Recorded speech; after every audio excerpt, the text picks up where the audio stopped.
নমস্কার বন্ধুরা, welcome back to রিয়াঙ্গনা রকমারি। আজকে যে রেসিপিটা হচ্ছে সেটা কিন্তু আমি বানাচ্ছি না, বানাচ্ছে আমার ছোট্ট মেয়ে, যে পরে ক্লাস 2 এ।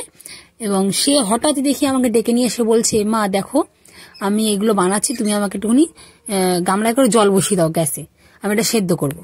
তা আমি তোমাকে এগুলো কে কেটে দিয়েছে? বলছে আমি ঠাকুমাকে বললাম, ঠাকুমা আমাকে পেঁয়াজ আর এরকম টমেটো কুচি কুচি করে কেটে দিয়েছে, আর আমি চিপস নিয়ে এসেছি, সেই চিপস দিয়ে আমি এগুলোকে বানাবো।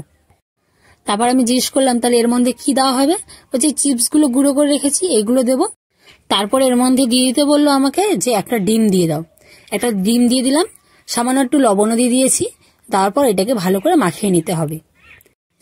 লবণটা দিয়ে দেওয়ার পর একা একাই মাখাচ্ছে, বলছে আমি দাও, আমি ভালো করে মাখিয়ে দিচ্ছি।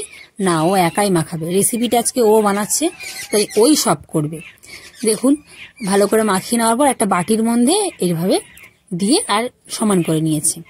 এবার এটাকে দিয়ে দেবে ওই গরম জলের মধ্যে। ওইদিকে আমি ডেচকির মধ্যে জল বসিয়ে দিয়েছি, আর সেই জলের মধ্যে কিন্তু এইটাকে দিয়ে দেবো সেদ্ধ হওয়ার জন্য। এটাকে ঢাকা দিয়ে দিই।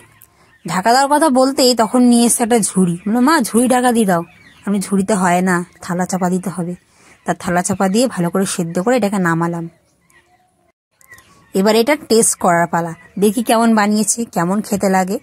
যদি ভালো লাগে তাহলে কিন্তু অবশ্যই বলবো। আগে টেস্ট করি। কাটলাম, দেখুন কাটতে কাটতে বাটিটাও ফেলে দিল ওর মধ্যে। আসলে পাশে বসে আছে আমাদের বাড়ির ছোট্ট পুচকি মেয়েটা, ও রয়েছে, ও আর ওর দিদি মিলে এইসব করছে, আর আমাকে হেল্প করে দিতে হবে। বলছে দাদা ভাই তোলো, দাদা ভাই আগে খাও।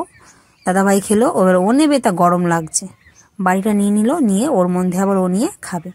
আর এবার ছোট মধুস্মিতা আছে, মধুস্মিতা এবার নেবে। এই যে ছোট হাতটা দেখতে পাচ্ছেন, এটা মধুস্মিতার হাত, ও তুলে খাচ্ছে। তা খেতে কিন্তু ভালোই হয়েছিল, আমি খেয়ে দেখলাম, দারুণ লাগলো। জানি না ও এটা কোথা থেকে দেখেছে, তবে জিনিসটা কিন্তু খুব হেলদি, যেহেতু তেলে ভাজা নেই, সেদ্ধ, তাই কিন্তু খুব হেলদি এবং পুষ্টিকর। বেশি উপকরণও লাগলো না, পেঁয়াজ টমেটো আর লবণ দিয়ে হয়ে গেল।